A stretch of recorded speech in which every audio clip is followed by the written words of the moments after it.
thanks to all those callers who, wow, that was some interesting stuff there. I would like to talk to the lady who was tortured by the electric company a little bit more, but time would not permit it. Anyway, we're moving on. Our main guest tonight is Phil Imbrogno. He's spent 28 years as an educator. He's got degrees in astronomy, earth science, and chemistry. He's written several excellent books about paranormal and UFO phenomena, including Night Siege, the Hudson Valley UFO sightings. He learned at the foot of J. Allen Hynek, sort of the godfather of modern ufology, and his interest in that began with UFOs has spread into many other areas of interest to Coast listeners. We're going to jump right into the thick of things with Phil Imbrogno right after this, so stay with us on Coast to Coast. The new book is called Files from the Edge, a paranormal investigator's explorations into high strangeness. It's by Philip Imbrogno, who has, among his other degrees, a master's in chemistry from MIT. We had him on the show last year, and it was one of my favorite interviews of the year. Philip, you there? Yeah, hi, George. Hey, I'm very glad to have you with us again, and I'm reading your book right now and enjoying it very much, and I hope you're happy to be back as well. Yes, I'm happy to be back, very happy. Let's start with, we'll get into all the examples of high strangeness, but I thought maybe we could start with a framework, because you do get into it in the new book, a framework for explaining how all of these different kinds of manifestations might fit into a unified theory, and that theory being other dimensions, the multiverse. So start with that. Yes, well, for years and years I've been studying the UFO phenomena. And it was very, very complex. When I first studied UFOs, I thought that this was, perhaps misinterpretations, fleeting evidence, incomplete evidence, and so on. As I began to investigate more and more and research the cases, more and more complex cases came to my attention. And I realized that this was a very complex phenomena and had no easy explanation. So over the years, of course, as you investigate UFOs, there's a lot of other types of bizarre phenomena, strange phenomena that's outside of our ordinary reality that's attached to UFOs. People who have UFO experiences, a high percentage of them, continue to have UFO experiences and start experiencing strange phenomena. So, the UFO phenomena seems to be the center of the paranormal world. You have everything there from creature sightings to Bigfoot sightings, electromagnetic phenomena. So I looked at the entire number of paranormal reports, and I was a little dismayed at some of the reports and some of the researchers that were making the reports, because it seems that they weren't objective or biased enough. They were kind of biased against the phenomena, and they wanted to record exactly what they thought it was. Well, if you get past all of that noise, you get to a signal, and the signal indicates that there's something going on here, and there is a correlation between all of the different types of paranormal reports, including UFOs. So as I joke around, like Einstein, who looked for a unified theory to tie in all the forces of the universe together, I kind of look for a unified theory to tie in much of the paranormal reports and world together. And it not only came from me, not my discovery. Having studied up at MIT and from the early days listening to these radical concepts of what they were back in the 80s and so on, of parallel universes and parallel dimensions and so on and so on. And at first, everyone thought that these parallel other dimensions were actually very small areas wrapped around our reality, the size of an atom. But now we begin to realize that the spatial area is much bigger, and it's very possible that there are other life forms, other forms of energy, other forces in these parallel dimensions that exist close proximity to our reality. Once we take that into consideration and we look at the fleeting phantasm nature of the UFO phenomena and paranormal phenomena, how it seems to be able to pop in and out of our reality, once we take into account the new physics and the idea of string theory, we come and M theory, we can come to the conclusion, we can look at this and say, yes, once we put this into the equation, much paranormal phenomena can be explained and understood and identified and easier to deal with and to understand from our point of view in a limited three-dimensional reality. So I wonder how many of your classmates or professors at MIT would be willing to entertain this idea, even whether it fits or not, whether they even be willing to consider it. Oh, I've had some really strong opposition. The fact is that the equations are showing that there are these other planes of existence. The fact is that, no one wants to really accept 100% that there might be other intelligent beings or forces in there that we have no idea about, and I think that's really foolish. I'll give you an example. I mean, in the scientific world right now, in the area of theoretical physics, I mean, a lot of these people, they really don't care if there are, let's say, aliens living in a fourth dimension or whatever. They want to know more about the fourth dimension, in the mathematics and the physics involved there rather than the life forms. And, and actually I was told on a number of occasions, going for my doctorate, you have to do more research. Come back when you want to do real science because of my connection with the paranormal world. I don't know if you're following this story, but there's a guy named Dr. Brian Josephson who is a Nobel laureate in physics, Nobel Prize winner in physics, and he was invited to speak and attend and participate in this conference. I think it's at Oxford or Cambridge, and where they're going to be talking about cutting-edge physics, and he was just disinvited. This guy won the Nobel Prize, but because he has an open mind about what we would call paranormal topics and has asked questions and done research, he's just been disinvited from attending this sort of mainstream cutting-edge science conference over there. Are you familiar with that? Well, I'm not familiar with it, but I know of the conference. I had no idea he was disinvited.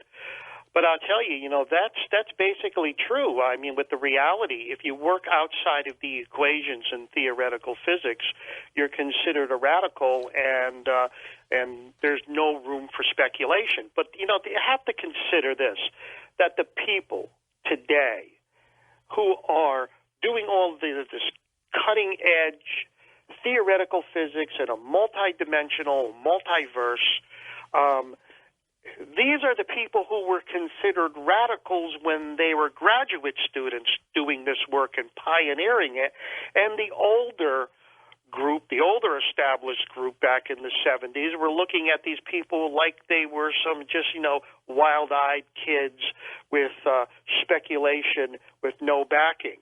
Now the equations are becoming more solid, and the fact is now this group has taken over as the established rulers of the physics world, and now there are other radical ideas being proposed that they're saying, oh, no. I mean, this is what I mean, and I mention in my books. Science, although, it continues, it opens our eyes to a lot of things, and it makes us understand, and it makes us lose our fear of the forces in the universe that we cannot explain. But science continues. The scientists themselves, not science itself, the scientists, they continue to make the same mistakes over and over that their predecessors made. Science is the exploration of the unknown, to make known what is unknown. And in order to do that, you really have to speculate. And for centuries, there were people with great minds who speculated on the origin and the nature of the universe. And many of the ideas that came out during the Renaissance and so on, they were wild ideas, they were radical ideas, but out of those radical, wild ideas, they led to the truth and the current knowledge of what we have today. Out of astrology came astronomy. Out of alchemy came chemistry. And out of mysticism and metaphysics came physics. So we're doing the same thing today. I mean, we have to consider speculation is the route to discovery.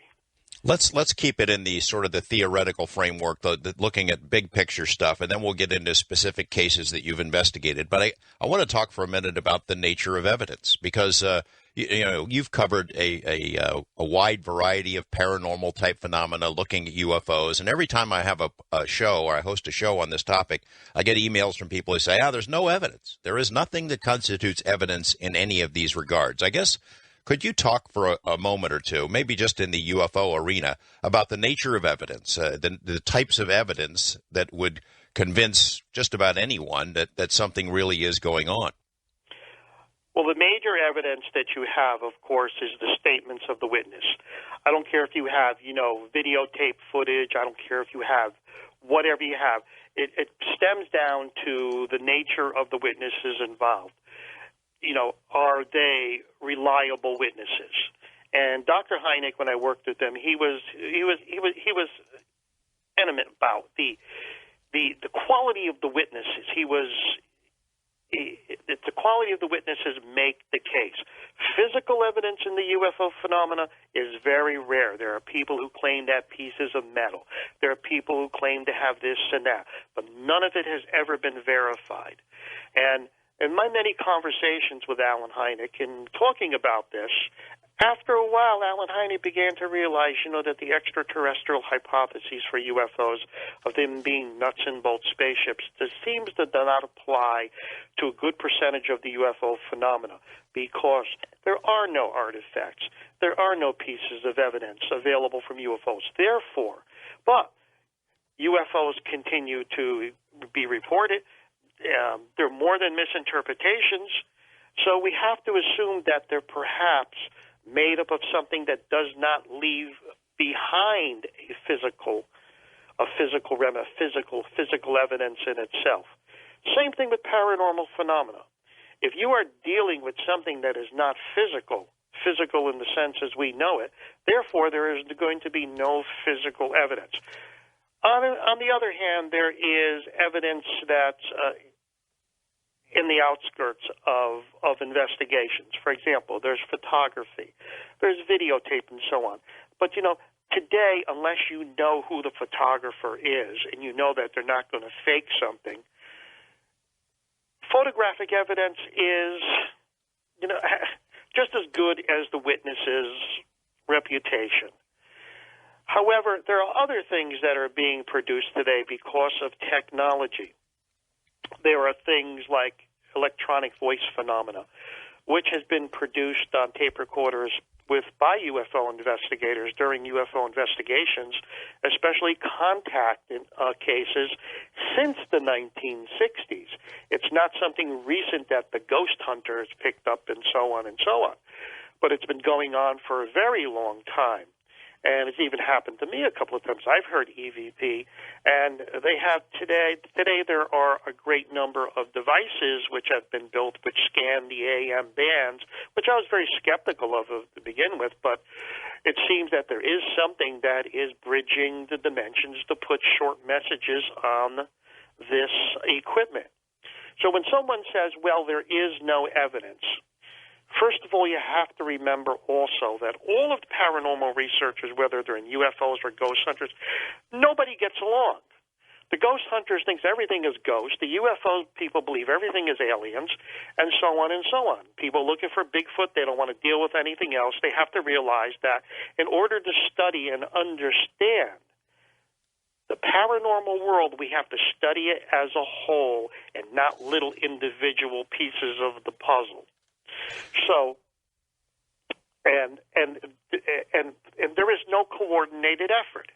No. And I always said that if there was, for example, $10 million, $20 million, or whatever donated to find out if there's anything to this, and you got together maybe a team of maybe 10 people, of the best people who were interested in this in their fields, and put them on a salary for 5 years and studied everything, and then published a report after the 5 years, I think we would get the evidence that we need.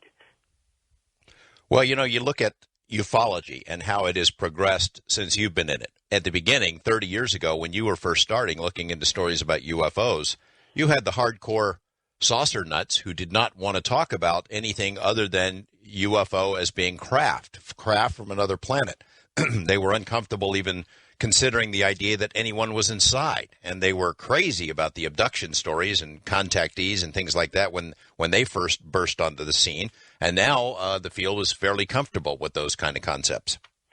Yes, this is true. I mean, human beings are like that. Any radical changes in what they believe will throw them off. And I remember those days because I was actually one of those people. And my interest in UFOs began with my interest in astronomy. So, the idea that UFOs are extraterrestrial spacecraft fascinated me, and I only wanted the view on that. Actually, every magazine I opened up back then, every book I read back then focused on the extraterrestrial hypotheses.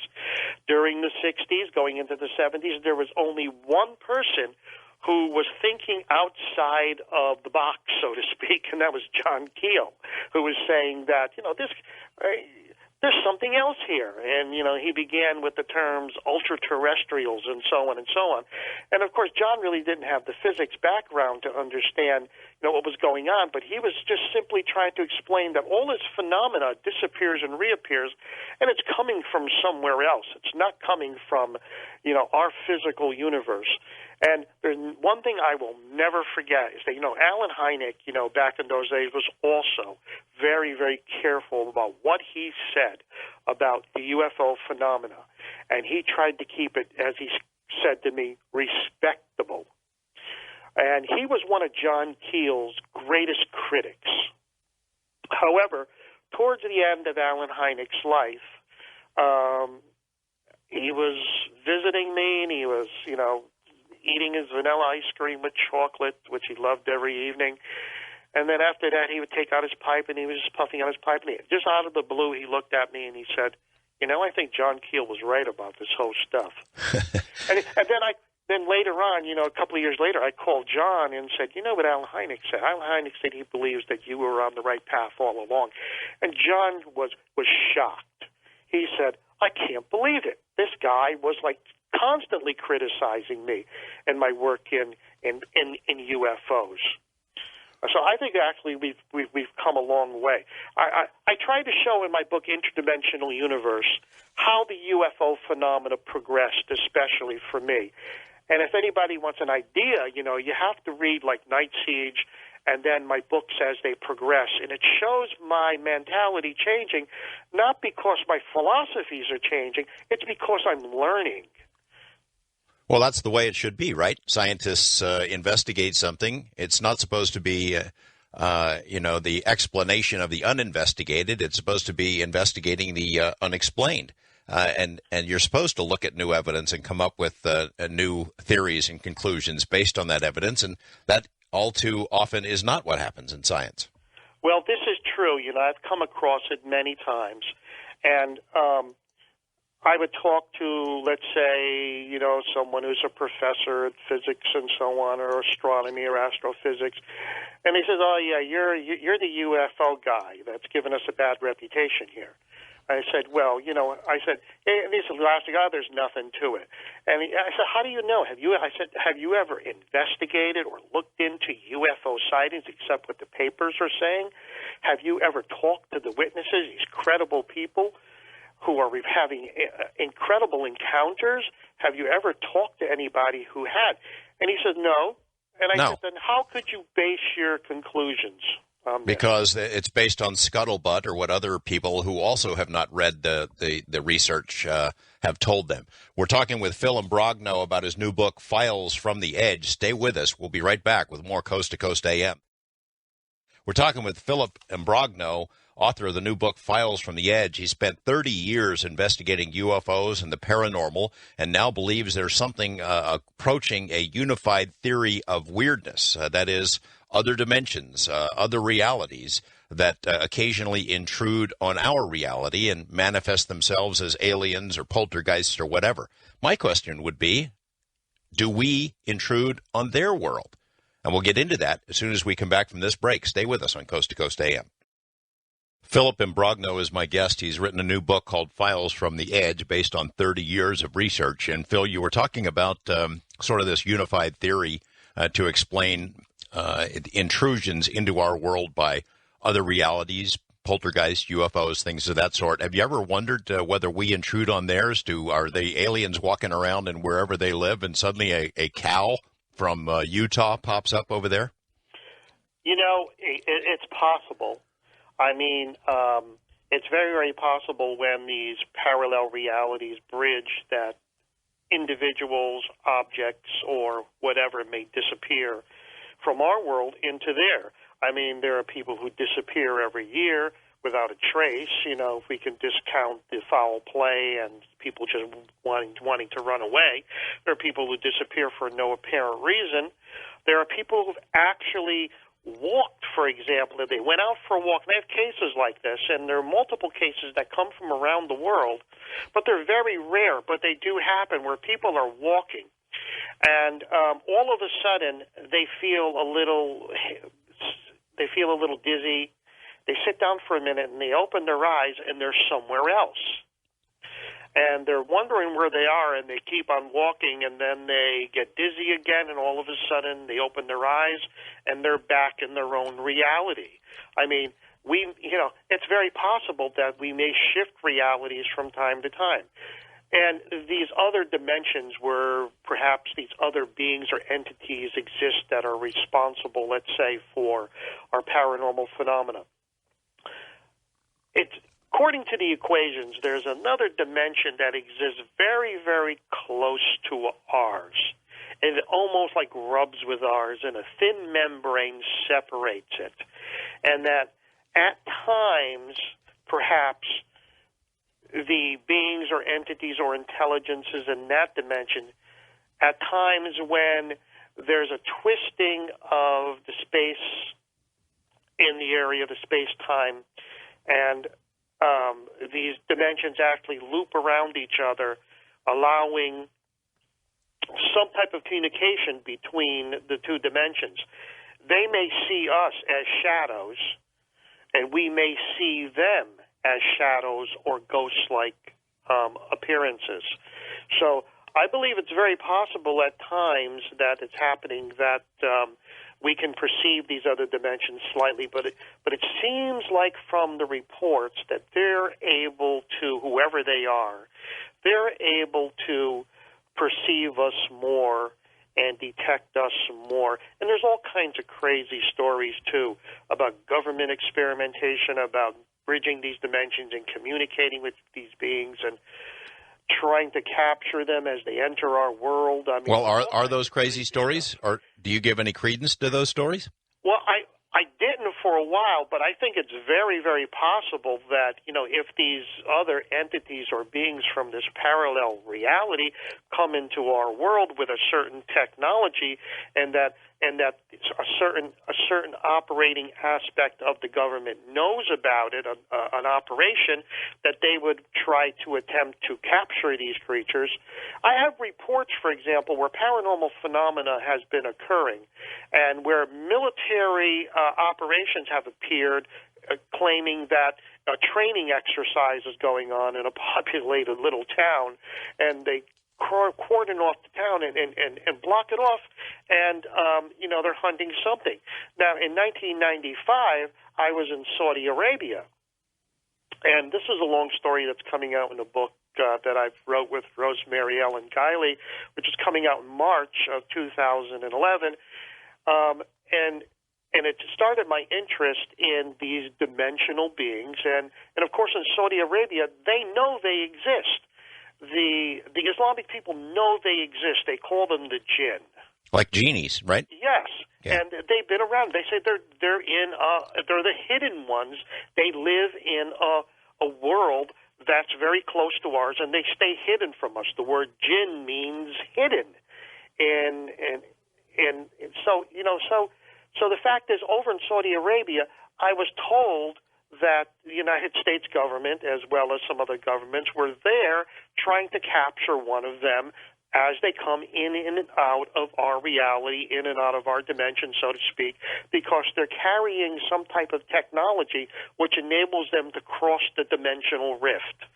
So, even though there's no proof for all of this, these are stories that you have to take into consideration. In the paranormal world, in the investigation of the paranormal world, you cannot discount anything. Everything has to be considered and evaluated as in a study of the entire whole of the phenomenon. For example, there are paranormal investigators who have this notion, well, we're going into a case to discount it. And, you can't go in there because you're going to discount it. You go into a case with an open mind and see where the evidence falls. Yes, in many cases, there are people who want to believe that they're part of some type of extraordinary experience, and they're not. And people who want to believe that they've been in contact with a supernatural being, that they've been specially selected. But all in all, some people just want to believe too much. And I'm not saying that all paranormal experiences are absolutely 100% real, but we have to go into each case, no matter how bizarre, with an open mind. And I've gone into a number of cases which I thought for sure was going to be nothing more than someone's escape from reality, which turned out to be a pretty solid case with good documenting evidence. And we'll be talking about some of those. Before we leave the idea of the government involvement and the government chasing technology, you mentioned that you know of cases where the government moves in and surrounds a town. Can you give an example of that? Yeah, I'll give you one example. In Pine Bush, in a town called Ellenville, a certain section, a number of times, residents had knocks on their door, and they were the military, and they were saying, stay inside, and they were looking outside their window, and they were seeing military personnel and military trucks all over the area, blocking off the areas and saying it's just a training exercise. And that was several days after a number of UFO sightings and sightings of strange creatures in the area. Colm Kelleher and I did some research on a similar series of events, the ranch in Utah, and looked into the possibility of, the only explanation we could come up with, and it wasn't really an explanation, just a possibility, is that some other reality was intruding into ours. But we were always kind of puzzled about the idea of whether it was a matter of technology, whether somebody over there has technology and they can get here because they have it, or because it just happens. Do you have any idea about the physics of this stuff? Yes, I also read the book that you sent me. It was excellent. I read it in one night. The Hunt for Skinwalker. It was fascinating, and I could apply a lot of it to what I'm doing. And and I read the entire book in one night, and there was a lot of fascinating things there. Well, the thing that I believe is that, yes, it does happen naturally on many occasions, but there may be... See, one of the things that we make a mistake in doing is that we try to label everything as simply as possible. We may be dealing with a dimensional state where there are multiple beings, where some of them actually come in here by accident, or they find something strange that they explore. Another group may, in fact, just come into our world and wait to come into our world because there are natural portals that are opening. And some of them may have a technology when the conditions are right to enter our world through a technology. And And you know, and the whole thing, you look at the entire thing, it's fascinating to think of this stuff, especially, you know, if you're a scientist and you're thinking about the idea of parallel universes and other beings and so on. But then again, once again, unless we're going to capture one of these creatures and someone makes it public, we're never really going to find too much about it unless people make a coordinated effort to do so. Okay, we have this general idea that the multiverse, many worlds theory, that there are other worlds, other realities, alternate dimensions, other universes, things of that sort, where that other beings live, other intelligences, call them aliens, poltergeist, and they intrude on our world from time to time. Do you have any thoughts on, is there like the poltergeist universe, and then there's the alien universe, and do those also interact? And I know, you know, we're speculating here, but I'm just from a scientific standpoint, whether you have any idea how that works. Well, I don't know. I think there are connections, for example, where certain types of energy flows into our universe, and that it causes various manifestations. It may even affect the human beings on a physiological scale, whereas people who have a tendency to have psychic abilities may have it charged up. People who've never had psychic abilities seem to be charged up. There may be creatures, for example, that are like our dogs and cats and whatever, that may actually fall into our universe from time to time. It's so complex because we don't exactly know what's happening. We're three-dimensional beings. Our reality is like sitting on the thin edge of a razor with an entire universe around us, a multiverse around us that we don't understand. But one thing that we have to understand, and people have to understand, is the difference between a parallel universe and a dimension. You see, another dimension is an area in the same physical space, but at a different angle, a different spatial area. You know, in our physical universe, we have, X, Y, and Z axis and so on. But, going on into a multidimensional universe, you have other areas in the physical space that you're in that are at right angles to right angles, areas that you cannot turn into, areas that you cannot see, but they exist in the same place and time. They're just not within your reach. You just follow the curvature of space and you walk around them. There's spaces that are right there. So when people think about this, they say, oh my gosh, I'm laying in my bedroom right now, but I may be sharing the same space in the universe with, another, group of entities or beings or whatever. That may be true. Another universe is actually another universe. So imagine this. We have our universe, and that's the Hubble limit. All the galaxies that we can see up to, something like 400 billion light years. And that's our universe. But in the multiverse, there are billions of other universes, like bubbles, each with 400 billion galaxies, and every physical space in those universes with 11 dimensions. And when you think about that, my gosh, the universe becomes such a complex place. At times, two universes may come very, very close together, and there's a flowing of particles, probably gravitons, that bridge one universe to the other, creating wormholes. This allows matter from one universe to enter another universe, which may not be a good idea, but no one knows. Well, Stephen, sure.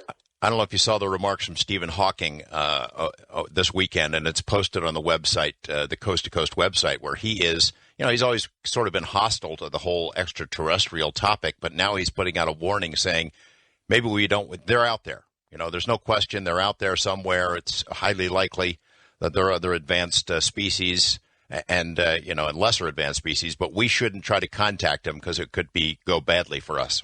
I think it's an extraordinary thing for him to say. Well, it is an extraordinary thing for him to say, and he's probably getting more aware that, getting information that there are these other intelligences out there. And, one other thing about parallel dimensions are in our same space, and you don't connect to another dimension by a wormhole. You connect by what's called, a portal. And what happens is when you have these two realities merging together, twisting together, these two areas in the same space, they kind of twist around each other and creating a bridge between one dimension to the other. And this is some of the stuff that's being considered now. And it's actually a very exciting time in physics. The people who followed the topic for a long time, like yourself, they will say, we're ready for it. If there are aliens out there, we're ready for it. Why don't they tell us the truth? We can handle it. And then you think about some things like the cases you've investigated and some of the ones that we looked at the ranch where there are intrusions of other realities onto ours. And the notion that people, there are other people, other intelligences, they can see us, but we can't see them. That strikes me as something that would really freak out most people if they thought there's somebody else watching them, even though it's some alien somewhere. Oh, definitely.